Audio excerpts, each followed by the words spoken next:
Next type is group 3 element, जिसमें हम first लेंगे पोटेशियम।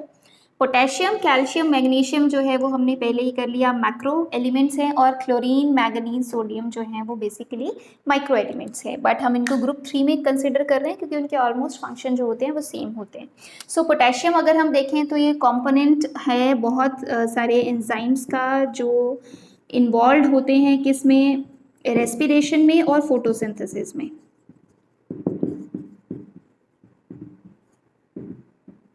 सो बेसिकली हम कंसीडर कर सकते हैं ये एंजाइम रेगुलेशन में हेल्प कर सकता है, जो एंजाइम्स क्रूशियल हैं प्लांट के लिए, रेस्पिरेशन के लिए भी और फोटोसिंथेसिस के लिए। देन इसका बहुत इंपॉर्टेंट फंक्शन जो है वो किस में आता है, इन मेंटेनिंग ऑस्मोटिक पोटेंशियल। आपको याद होगा हमने स्टोमेटल ओपनिंग एंड क्लोजिंग में भी किया था, तो बाकी बहुत सारी कंडीशंस में भी ऑस्मोटिक पोटेंशियल मेंटेन करने के लिए के पॉजिटिव आयंस जो हैं वो बहुत इंपॉर्टेंट मानी जाती हैं। सो अगर हम डेफिशिएंसी सिम्टम्स इसमें देखें तो आपके पास डिफरेंट डेफिशिएंसी सिम्टम्स इसमें आते हैं जो हम पोटेशियम के लिए कंसीडर कर सकते हैं। फर्स्ट हम ले सकते हैं, इसमें आपको मॉटल्ड या मार्जिनल क्लोरोसिस मिलेगा, मतलब मार्जिन्स पे आपको नज़र आती है। देन इसमें नेक्रोसिस भी नज़र आता है, मोस्टली टिप्स पे, मार्जिन्स पे या बिटवीन वेन्स देखा जा सकता है नेक्रोसिस। और बट जो नेक्रोसिस है वो जनरली हमें कौन से लीव्स में मिलेगी, ओल्डर लीव्स में, क्योंकि हमें पता है पोटेशियम जो है वो दैट इज मोबाइल, क्योंकि वो मोबाइल है इसलिए नेक्रोसिस आपको जो भी एरियाज में मिल रही है लीव्स के, वो जनरली हमें नज़र कौन सी लीव्स में आएगी, ओल्डर लीव्स में नज़र आएगी।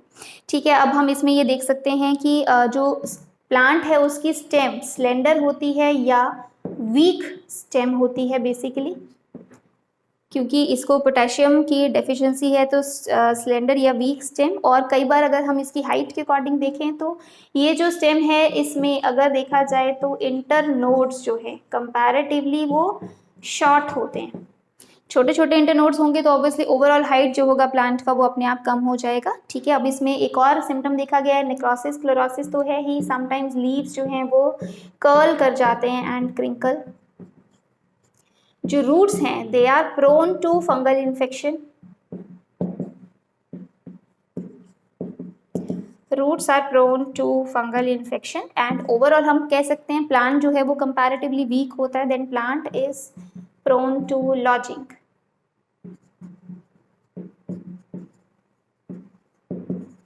बार बार वो लॉजिंग शो कर सकता है। सो ये डिफरेंट सिम्टम्स हम ले सकते हैं, डेफिशिएंसी सिम्टम्स किस केस में, पोटेशियम के केस में। अब इससे रिलेटेड कुछ डिजीजेज हैं जो पोटेशियम के केस में हम मानते हैं इंपॉर्टेंट हैं। फर्स्ट हम मानते हैं रोजेट डिजीज। तो हमें पता है रोजेट, हमने पहले भी कहा था, जिसमें जो लीव्स होते हैं वो लीफ लाइक जो लीव्स हैं जो वो रोज लाइक पेटल्स अरेंज होते हैं, तो क्योंकि इंटरनोड्स बहुत छोटे हैं हमने पहले ही कहा इसमें, तो जो लीव्स हैं वो नोड्स पे राइज कर रहे हैं, लेकिन वो इस तरह से राइज कर रहे हैं कि ऐसा लगता है कि एक फ्लावर बन गया है, उसको रोजेट अपीयरेंस कहा जाता है। तो रोजेट डिजीज में एक चीज़ तो क्लियर है कि हमें कोई एपिकल डोमिनेंस नहीं मिल रहा इस केस में।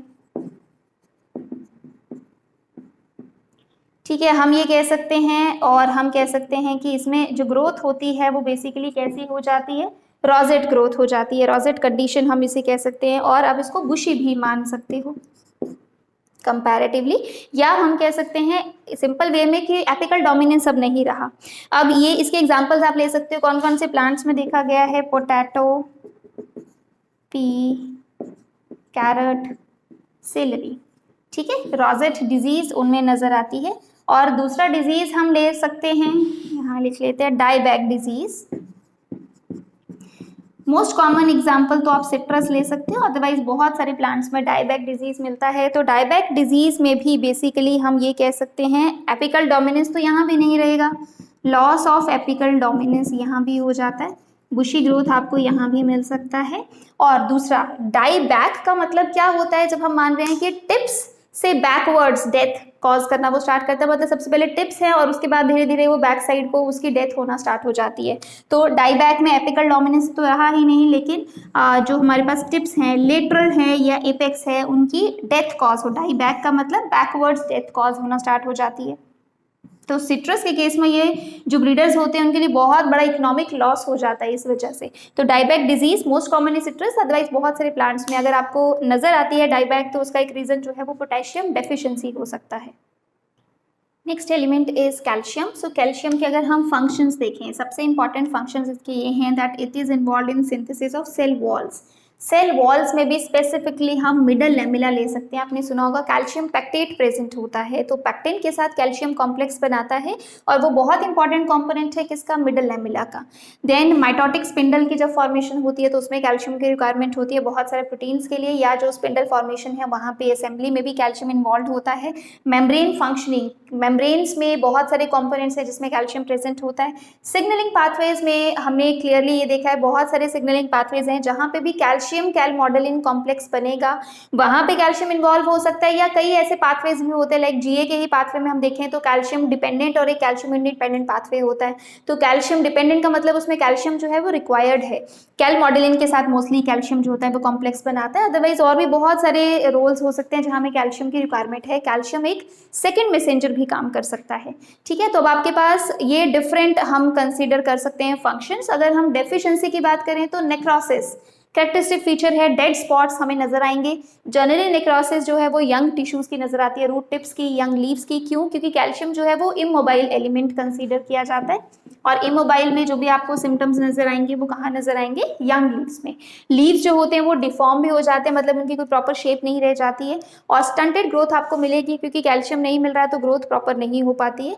और रूट्स, बहुत अच्छा फीचर जो है डेफिशिएंसी का वो रूट्स देती हैं, that roots become slippery to touch. क्यों वो स्लिपरी हो जाती हैं? क्योंकि अगर कैल्शियम नहीं होगा तो मिडल लैमेला इंटैक्ट नहीं रह पाएगा, उसका ब्रेकडाउन हो जाता है। ब्रेकडाउन होने की वजह से वो स्लिपरी अपीयरेंस हो जाती है उसकी, तो आप टच करोगे तो आपको स्लिपरी नजर आएगा। तो एक बहुत अच्छा फीचर है जिससे पता चलता है कि डेफिशिएंसी जो है वो कैल्शियम की है। देन रूट्स का कलर भी चेंज हो जाता है, जनरली वो ब्राउन हो जाती हैं और हाईली ब्रांच्ड। आपको शॉर्ट तो मिलेंगे ही रूट्स, वो तो आपको स्टेम भी शॉर्ट मिलेगा, सिवियर स्टंटिंग ग्रोथ है क्योंकि इसमें। लेकिन ये है कि आपको ब्राउनिश और ब्रांचेस अगर ज़्यादा मिल रही हैं तो वो कैल्शियम की डेफिशिएंसी हम कंसीडर कर सकते हैं। कैल्शियम की डेफिशिएंसी के लिए दो डिजीजेस बहुत इंपॉर्टेंट एग्जाम्स में पूछी जाती हैं। One is tip hooking disease. Tip hooking disease का नाम इसलिए रखा गया है क्योंकि जो लीव्स हैं उनकी हुक्ड टिप वो शो करते हैं।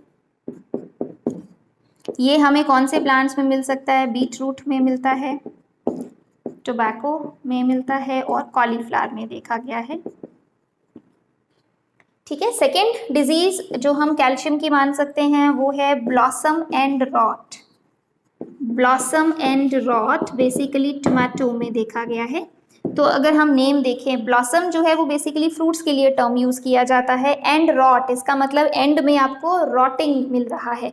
तो ये देखा गया है कि टोमेटो के जो फ्रूट्स होते हैं उसमें जो डिस्टल एंड है, डिस्टल एंड पे कई बार रॉटिंग या डिप्रेस्ड सा एरिया मिलता है, तो इसलिए हम इसका नाम क्या रख दिया, ब्लॉसम एंड रॉट, जो टोमेटो की बहुत कॉमन डिजीज है due to deficiency of calcium. Next element is magnesium. So magnesium जो होता है वो बहुत इंपॉर्टेंट कंपोनेंट होता है, डीएनए आरएनए हम इनका कंपोनेंट मान सकते हैं। दूसरा, एंजाइम्स की रेगुलेशन में इन्वॉल्व होता है। कौन से एंजाइम्स? जो फोटोसिंथेसिस और रेस्पिरेशन के एंजाइम्स हैं।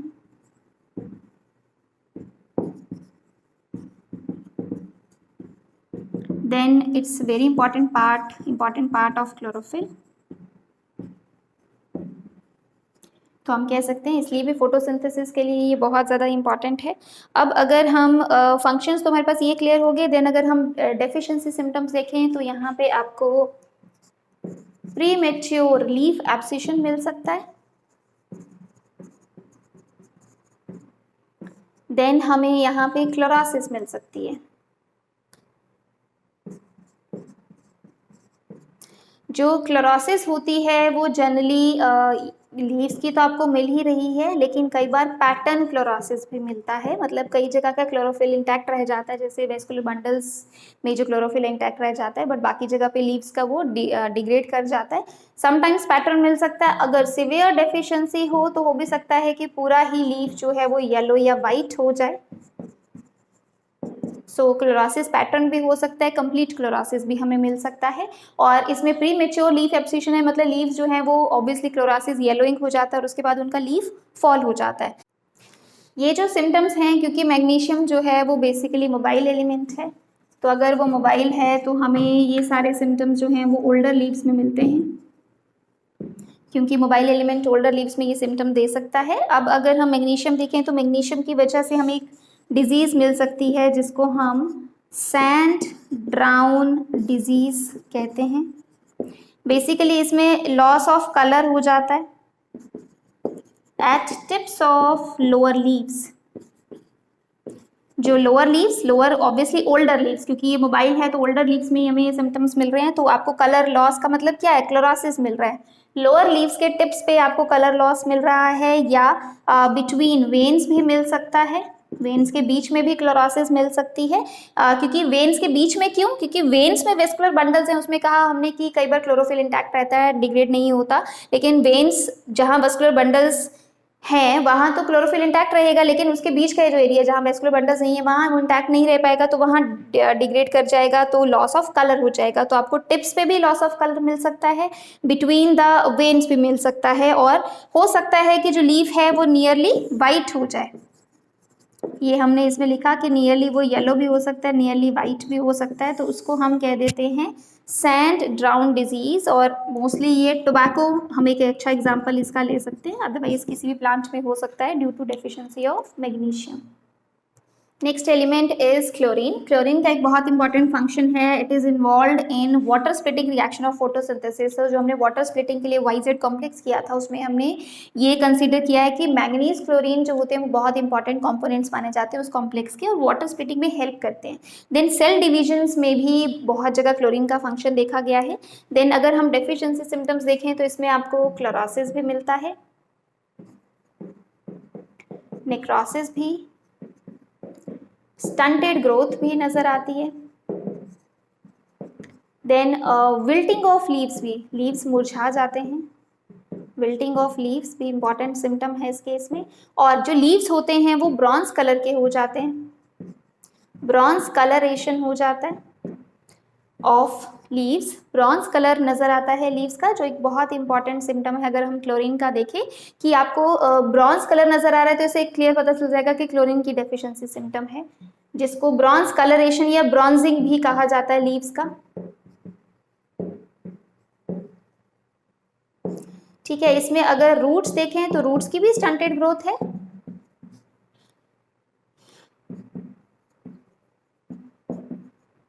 ठीक है, रूट्स की भी हमें क्या मिलती है, स्टंटेड ग्रोथ, बट कई बार जो स्वेलिंग होती है वो मिल जाती है रूट टिप्स पे। These are the deficiency symptoms of chlorine, जिसमें हमें chlorosis, necrosis, stunted growth, wilting ये सब तो मिल ही रहा है। देन ब्रॉन्ज कलरेशन हो जाता है जिसको हम सिंपली ब्रॉन्जिंग कह सकते हैं। और रूट्स वैसे ही लाइक बाकी प्लांट आपको स्टंटेड ग्रोथ मिल रहा है, रूट्स की भी स्टंटेड ग्रोथ है, बट कई बार स्वेलिंग, स्वेलिंग या हम कह सकते हैं थिकनिंग, थिकंड ग्रोथ कहाँ मिल सकती है, रूट टिप्स के पास। तो ये सिम्टम्स हैं स्पेसिफिकली जो क्लोरीन से हमें मिलते हैं प्लांट में। Next element is manganese. So manganese का पहला फंक्शन तो अगेन हम वही देखेंगे, वाटर स्प्लिटिंग, या जिसको फोटोलाइसिस ऑफ वाटर आप कह सकते हो, क्योंकि हमने कह दिया जो YZ कॉम्प्लेक्स है उसको मैंगनीज भी चाहिए होता है और क्लोरीन भी चाहिए होता है, तो एक रोल तो इसका यही है। दूसरा, मैंगनीज जो है वो रेगुलेशन ऑफ एंजाइम्स कर सकता है। स्पेसिफिकली अगर हम बात करें TCA साइकिल की, TCA साइकिल जो है वो रेस्पिरेशन का साइकिल है। तो अगर मैंगनीज की डेफिशिएंसी सिम्टम्स देखें तो इसमें आपको नेक्रोसिस भी मिलता है, नेक्रोटिक स्पॉट्स, और इसमें क्लोरोसिस भी मिलता है। और मोस्टली जो क्लोरोसिस होती है वो इंटरवेनल होती है। इंटरवेनल का मतलब क्या है, वही बिटवीन वेन्स, मतलब वेन्स का जो क्लोरोफिल है वो इंटैक्ट रहेगा, लेकिन बाकी क्लोरोफिल जो है वो डिग्रेड हो जाएगा। मैंगनीज की वजह से, मैंगनीज की डेफिशिएंसी सिम्टम्स में अगर हम देखें तो बहुत सारी डिजीजेज हमें मिलती हैं। तो मैंगनीज से हमें फर्स्ट डिजीज हम लिख सकते हैं ग्रे स्पेक डिजीज। एग्जाम्पल हम ओट्स ले सकते हैं, इसमें टोटल फेलर हो जाता है क्रॉप का, मतलब वो क्रॉप ग्रो ही नहीं कर पाता है। स्पेक स्पॉट के लिए कह रहे हैं, ग्रे कलर का स्पॉट्स नजर आते हैं और वो क्रॉप डाई कर जाती है। देन दूसरा हम ले सकते हैं पहला blight of sugar cane, very important disease जो मोस्टली एग्जाम्स में पूछी भी जाती है। इसमें आपको रेड कलर के स्पॉट्स नजर आते हैं, क्लोरोटिक स्पॉट्स कहा जाता है, red chlorotic spots. Red colour के क्लोरोटिक स्पॉट्स नजर आते हैं शुगर कोइन में, और स्ट्रीक्स भी हम इनको कह सकते हैं, स्ट्रीक्स, क्योंकि लंबे लंबे होते हैं ये बेसिकली, और रेड कलर के होते हैं। क्लोरोटिक मीन्स क्लोरोफिल तो डिग्रेड हो ही चुका होता है, बट रेड कलर उसमें अपीयर हो जाता है। ठीक है, तो उस डिजीज को हम कह देंगे पहला blight of sugar cane. Then third disease हम ले सकते हैं मार्श स्पॉट ऑफ पी। ठीक है, इसमें भी पी में क्या होता है, आपको ब्राउन या ब्लैक कलर के, क्योंकि इसमें नेक्रोसिस होती है, तो ब्राउन ब्लैक नेक्रोटिक स्पॉट्स नजर आएंगे, बट जनरली कहाँ नजर आते हैं, कॉटिलिडन्स पे, इसलिए हम इसको मार्श स्पॉट ऑफ पी कहते हैं। देन हम फोर्थ डिजीज ले सकते हैं इसी की, डेफिशिएंसी मैंगनीज की, उसको कहा जाता है speckled yellow of sugar beat, speckled yellow of sugar beat, क्योंकि शुगर बीट इसका आप बेस्ट एग्जांपल ले सकते हो। तो एक सिम्टम तो उसमें वही है क्लोरोसिस वाला, इसमें भी हमें इंटरवेनल क्लोरोसिस मिलती है, और साथ में जो लीव्स होते हैं वो क्या कर जाते हैं, वो कर्ल कर जाते हैं। ठीक है, एंड साथ में हम कह सकते हैं that leaves curl upward, interveinal chlorosis हमें मिल रहा है, और साथ में लीव्स जो होते हैं वो कर्ल कर जाते हैं अपवर्ड। तो ये speckled yellow of sugar beet, हमने 4 डिजीजेस की हैं due to deficiency symptoms of manganese. Next group 3 element is sodium, last element हम कंसीडर कर रहे हैं। तो सोडियम का जो फंक्शन है वो क्या ले सकते हैं हम, समटाइम सोडियम से एनहांस्ड ग्रोथ मिल सकता है, सेल एक्सपेंशन मिल सकता है, क्योंकि इंपॉर्टेंट ऑस्मोलाइट है, आयन आप मान सकते हो। देन इसका रोल देखा गया है C4 और कैम पाथवे में, क्योंकि ये रोल प्ले करता है regeneration of PEP, phosphoenol pyruvate, हम इन दोनों में यूज कर सकते हैं। तो ये कहा जाता है कि PEP की रीजनरेशन में जितने भी एंजाइम्स हैं उनकी फंक्शनिंग के लिए सोडियम इंपॉर्टेंट हो सकता है, और ये फंक्शंस हैं सोडियम के। और डेफिशिएंसी सिम्टम्स में ये देखा गया है क्लोरोसिस, नेक्रोसिस तो कॉमन सिम्टम्स हैं जो इसमें मिलेंगे ही हमें, और साथ में सोडियम अगर बिल्कुल ना हो तो जो फ्लारिंग है दैट इज इनहिबिटेड। प्लांट जो होता है वो स्ट्रेस कंडीशन कंसीडर कर सकता है, और इसमें फ्लारिंग जो होता है वो नहीं हो पाता, क्योंकि बहुत सारे ऐसे एंजाइम्स जो इन्वॉल्व हैं या प्रोटीन्स इन्वॉल्व हैं, उनकी फंक्शनिंग के लिए सोडियम चाहिए होता है। अगर सोडियम नहीं मिलेगा तो फ्लारिंग जो होती है वो इंपॉर्टेंट फंक्शन प्लांट का वो इनहिबिट हो जाता है। Next is group 4 elements. Group 4 में हमारे पास iron, zinc, copper, nickel and molybdenum है। तो सबसे पहले हम करेंगे आयरन। आयरन जो है वो बहुत इंपॉर्टेंट कॉन्स्टिट्यूएंट है ऐसे एंजाइम्स का जो एंजाइम्स इन्वॉल्व हैं रिडॉक्स रिएक्शंस में। Redox reactions means oxidation reduction states जिसमें चेंज होती हैं बेसिकली, तो आयरन उनका बहुत इंपॉर्टेंट कंपोनेंट माना जाता है। देन आयरन जो है वो हमने देखा है क्लोरोफिल के कॉम्प्लेक्सेस में भी, क्लोरोफिल प्रोटीन कॉम्प्लेक्सेस में भी आयरन एसोसिएटेड होता है। देन बहुत सारे एंजाइम्स है, लाइक हमने जैसे नाइट्रोजनेस एंजाइम पढ़ा था जो नाइट्रोजन फिक्सेशन करता था माइक्रोब्स की, अगर हम बात करें तो वो एंजाइम जो है उसमें भी आयरन जो होता है वो प्रेजेंट होता है। तो आयरन जो है फंक्शन उसके वहाँ ज़्यादा होते हैं जहाँ पे भी ऑक्सीडेशन स्टेट्स चेंज होती है, तो जहाँ भी जिस भी प्रोसेस में ऐसे एंजाइम्स इन्वॉल्व हैं वहाँ आयरन ज़रूर उसमें होना चाहिए। तो आयरन के डेफिशिएंसीज में ये देखा गया है, सबसे इंपॉर्टेंट डेफिशिएंसी इसमें जो है वो अगेन इंटरवेनस क्लोरोसिस है। ठीक है, इंटरवेनस क्लोरोसिस, वेन्स के बीच में जो क्लोरोसिस है, अगर सिवियर डेफिशिएंसी हो जाए आयरन की तो हम कह सकते हैं कि पूरा लीफ जो है वो येलो और वाइट हो जाता है। माइक्रोन्यूट्रिएंट्स, ये ग्रुप 4 में अगर हम कंपेयर करें, माइक्रोन्यूट्रिएंट्स में आयरन वो है जिसका अमाउंट सबसे ज्यादा रिक्वायर्ड होता है। सिर्फ अगर हम माइक्रोन्यूट्रिएंट्स को कंपेयर करें तो हाई अमाउंट इसका चाहिए होता है प्लांट को कंपैरेटिवली बाकी सब माइक्रोन्यूट्रिएंट्स के कंपैरिजन में। तो ये इसके सिम्टम्स हैं और ये हमें इसका मिलता है फंक्शन। अगर हम आयरन की डिजीज देखें तो बेसिकली हमारे पास एक डिजीज आती है लाइम इंड्यूस्ड क्लोरोसिस। बहुत सारे प्लांट्स में ये देखा गया है, लाइक स्पिनच लिया जा सकता है, ब्रासिकेसी फैमिली कंसीडर कर सकते हैं, मस्टर्ड फैमिली जिसे हम कहेंगे, उसके बहुत सारे मेंबर्स में ये मिलता है। देन बीट रूट, कैरेट को भी कंसीडर किया जा सकता है। अगेन लाइम इंड्यूस्ड क्लोरोसिस में यही सिम्टम मिलता है जिसमें इंटरवेरस क्लोरोसिस हो जाती है और पूरा लीफ जो होता है फिर वो येलो या वाइट कलर का हो जाता है, तो उसको ही हम लाइम इंड्यूस्ड क्लोरोसिस डिजीज कह रहे हैं डिफरेंट प्लांट्स पे जो हमें मिलता है due to deficiency of iron. Next element is zinc. तो जिंक जो है वो बहुत कुछ इंपॉर्टेंट कंपोनेंट्स है जिनके सिंथेसिस के लिए बहुत इंपॉर्टेंट है। लाइक क्लोरोफिल की बायोसिंथेसिस के लिए जिंक चाहिए होता है, मतलब ऐसे बहुत सारे एंजाइम्स हैं जो क्लोरोफिल की सिंथेसिस में इन्वॉल्व हैं और जहाँ जिंक की जरूरत है। देन ऑक्सिन्स की सिंथेसिस, ये देखा गया प्लांट अगर जिंक डेफिशिएंसी से डील कर रहा है तो उसमें ऑक्सिन्स नहीं बनते हैं, तो कहीं ना कहीं हम ये कह सकते हैं कि ऑक्सिन के जो पाथवे हैं उसमें जो डिफरेंट एंजाइम्स इन्वॉल्व हैं वहाँ किसी को जिंक एज ए कोफैक्टर चाहिए होगा। देन ऐसे और बहुत सारे एंजाइम्स हम कंसिडर कर सकते हैं जिनमें जिंक जो है वो एक बहुत अच्छा कोफैक्टर एक्ट करता है और ज़रूरी है उस एंजाइम की फंक्शनिंग के लिए। अगर हम सिम्टम्स देखें, इंटरनोडल ग्रोथ इसमें कम हो जाती है। अगर इंटरनोडल ग्रोथ कम होती है तो मोस्टली हमें रोजेट हैबिटेट मिलता है, हैबिट हमें मिलती है, वो पहले भी हम देख चुके हैं। देन लीव्स जो है इसके वो लेदरी अपीयरेंस होता है उनका, टच करने पे आपको लेदर लाइक टच फील आएगा। और इसमें भी हमें इंटरवीनस मतलब वेन्स के बीच में क्लोरोसिस मिलता है, वाइट कलर के नेक्रोटिक स्पॉट्स मिलेंगे। दैट मीन्स इसकी डेफिशिएंसी में भी क्लोरोसिस भी है, नेक्रोसिस भी है, पर नेक्रोटिक स्पॉट जो है वो वाइट कलर के हैं। पर जो भी हमें लीव्स के सिम्टम्स मिल रहे हैं वो हमें ओल्डर लीव्स में मिल रहे हैं। ओल्डर लीव्स में क्यों मिल रहे हैं? क्योंकि जिंक भी एक मोबाइल एलिमेंट है, तो आपको जो भी सिम्टम्स नजर आएंगे वो ओल्डर लीव्स में नजर आएंगे। ठीक है, तो ये हैं सिम्टम्स और deficiencies of zinc. So zinc की हमारे पास बहुत सारी डेफिशिएंसी डिजीजेस हैं। Number 1 will take Khaira disease of paddy.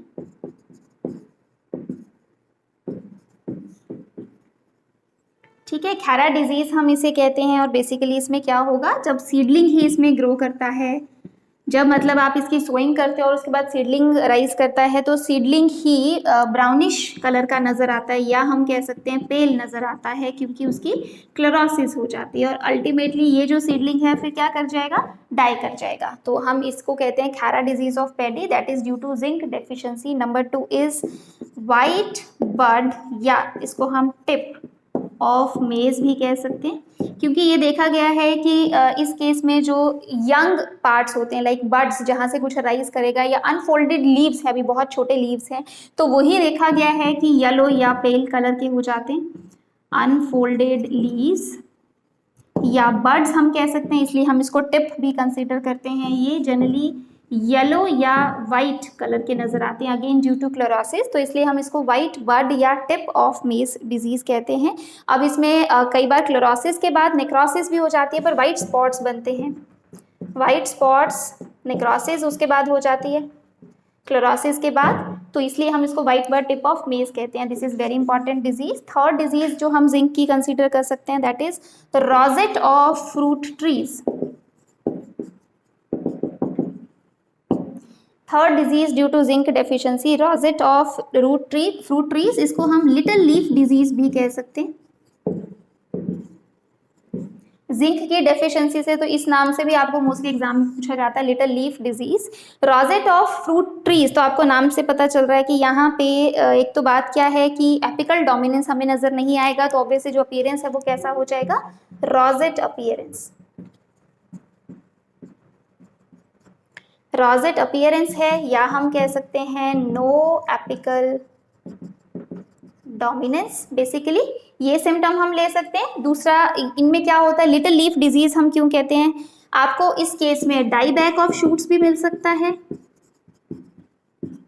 Die back of shoots again जिसमें टिप से बैकवर्ड्स जो है वो डेथ स्टार्ट हो जाती है, या फिर लिटिल लीफ का मतलब क्या है, लीफ साइज कम हो जाता है, लीफ साइज जो है वो रिड्यूस्ड मिलता है।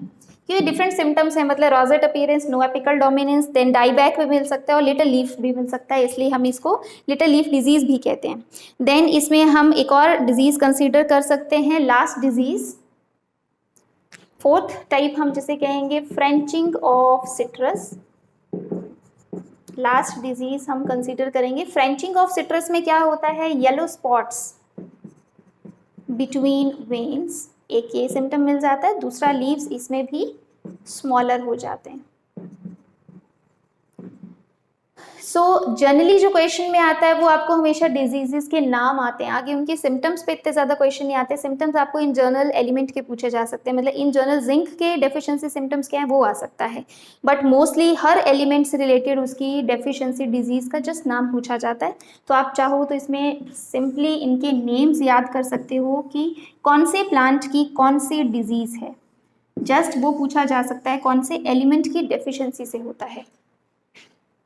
Next element is copper. So copper भी वहाँ ज़रूरी है जहाँ हम एंजाइम्स की बात कर रहे हैं जो कि रिडॉक्स रिएक्शंस में यूज़ होते हैं। रिडॉक्स रिएक्शन वहीं जहाँ ऑक्सीडेशन स्टेट चेंज होता है, रिडक्शन और ऑक्सीडेशन चल रहा है, तो सभी एंजाइम्स जिसमें भी ये रिडॉक्स रिएक्शन देखते हैं वहाँ पे कॉपर की भी ज़रूरत होती है। अगर डेफिशिएंसी सिम्टम्स हम देखें तो जनरली जो लीव्स का कलर है वो डार्क ग्रीन हो जाता है, उसमें नेक्रोटिक स्पॉट्स भी आ जाते हैं जो जनरली टिप्स पे और मार्जिन्स पे आते हैं, और लीफ का प्रीमेच्योर एब्सिशन भी हो जाता है। देन जो लीव्स हैं उनकी अपीयरेंस भी ट्विस्टेड और माल फॉर्म्ड होती है, मतलब देखा जाए तो ज़्यादा आपको जो सिम्टम्स नजर आते हैं कॉपर की वजह से वो लीव्स पे आते हैं। लीव्स में नेक्रोटिक स्पॉट्स हैं, लीव्स में कलर डार्क ग्रीन हो जाता है, लीफ की माल फॉर्मेशन हो जाती है और फिर लीफ फॉल भी हो जाता है। तो ये सारे सिम्टम्स हमें कॉपर की वजह से मिलते हैं। कॉपर की वजह से डिजीजेज भी कॉमनली जो आती हैं वो क्या हैं, एक है रिक्लेमेशन डिजीज, समटाइम्स जिसको येलो टिप या वाइट टिप डिजीज भी कहा जाता है। ठीक है, ये हमें बहुत सारे प्लांट्स में मिलती है, लाइक सीरियल्स में मिल सकता है, देन बीट रूट में मिल सकता है, लेग्यूम्स में देखा गया है, डिफरेंट प्लांट जिसमें हमें ये डिजीज़ मिल जाती है। और इसमें सिंपली क्या है जो हमें सिम्टम्स वहाँ मिले हैं, दैट लीव्स जो होते हैं वो क्लोरोटिक हो जाते हैं, और प्लांट्स जो होते हैं इसमें दे फेल टू सेट सीड्स, मतलब वो सीड्स नहीं बना पाते हैं जो प्लांट हैं, तो एक तरह से रिप्रोडक्टिव फंक्शन आपको नहीं मिलता। बाकी लीव्स जो हैं वो क्लोरोटिक हो जाते हैं, तो इसलिए हम इसको yellow tip white tip chlorosis की वजह से हम उसको रिक्लेमेशन डिजीज भी कहते हैं। नंबर 2 डिजीज हमें मिल सकती है जिसको हम कहते हैं डाईबैक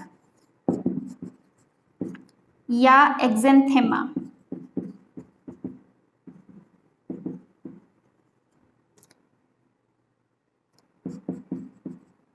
एक्जेंथेमा या डाईबैक हमने पहले भी किया, जिसमें जो टिप बैकवर्ड्स जो होती है वो डेथ होना स्टार्ट हो जाती है। इसमें आप बहुत सारे फ्रूट्स को कंसीडर कर सकते हो, फ्रूट ट्रीज को कंसीडर कर सकते हैं, लाइक सिट्रस, एप्पल, पियर, बहुत सारे हम एग्जाम्पल ले सकते हैं जिसमें आपको जो सिम्टम है वो क्या मिलेगा, डाईबैक का मिलेगा, जिसमें बैकवर्ड्स जो है वो डेथ होना स्टार्ट हो जाती है। और दूसरा ये जो ट्रीज हैं इनकी आपको बुशी अपीयरेंस नज़र आता है, एपिकल डोमिनेंस नहीं रहता है। तो ये 2 डिजीजेज जो हैं वो हमें कॉपर की वजह से मिलती हैं।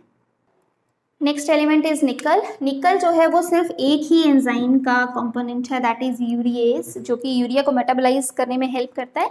और ये देखा गया है कि अगर निकल की डेफिशिएंसी है तो बेसिकली प्लांट में क्या होगा, लीफ टिप नेक्रोसिस मिलता है और यूरिया की एक्यूमुलेशन बहुत ज़्यादा स्टार्ट हो जाती है लीव्स में, क्योंकि यूरिया का मेटाबॉलिज्म नहीं हो पाता है और यूरिया की एक्यूमुलेशन ज़्यादा हो जाएगी तो वो टॉक्सिक लेवल्स हो जाते हैं प्लांट के लिए, जिसकी वजह से प्लांट की अल्टीमेटली डेथ भी हो सकती है अगर बहुत ज़्यादा एक्यूमुलेशन हो जाए। तो निकल का जस्ट हमें एक ही फंक्शन है, दैट इज यूरिएज का वो कंपोनेंट है और उसकी वजह से आपको ये सिम्टम्स मिलते हैं। Last element is molybdenum. So molybdenum हमें पता है बहुत सारे एंजाइम्स का कंपोनेंट है। वो एंजाइम्स नाइट्रेट एसिमिलेशन में प्लांट्स में या कुछ प्लांट्स में नाइट्रोजन फिक्सेशन में जो फिक्सेशन कर सकते हैं वहाँ पे, जैसे हम ब्लू ग्रीन एल्गी की बात कर सकते हैं, तो ऐसे एंजाइम्स का वो कंपोनेंट है मॉलिब्डेनम। और अगर हम सिम्टम्स की बात करें तो अगेन हमें इंटरवेनल फ्लोरोसिस मिलती है, नेक्रोसिस भी मिलती है, पर मिलेगी ओल्डर लीव्स में क्योंकि मॉलिब्डेनम जो है वो मोबाइल है। देन फ्लावरिंग इस केस में इनहिबिट हो जाती है। कुछ केसेस ऐसे हैं जहाँ हो सकता है नेक्रोसिस ना मिले, हमें ट्विस्टिंग ऑफ लीव्स या कर्लिंग ऑफ लीव्स मिल जाए। तो मॉलिब्डेनम की वजह से 2 डिजीजेस हम नोट कर सकते हैं। First is whip tail of Brassicaceae हम कह सकते हैं, या क्रूसीफरी भी दिया हो सकता है। ठीक है, बहुत ही इंपॉर्टेंट डिजीज है ये। इसमें क्या होता है, जो लीव्स हैं वो उनकी कर्लिंग हो जाती है, कर्लिंग एंड इलोंगेशन इस तरह से होता है कि वो अपीयरेंस जो है वो विप टेल की तरह होती है, इसलिए हम इसे कहते हैं। और इसकी जो टिप्स हैं वो डाई कर जाते हैं, मार्जिन्स की भी डेथ हो सकती है, पर ज़्यादा मेरिस्टेमेटिक टिश्यू टिप्स पे होता है तो डेथ हमें ज़्यादा वहाँ पे मिलती है।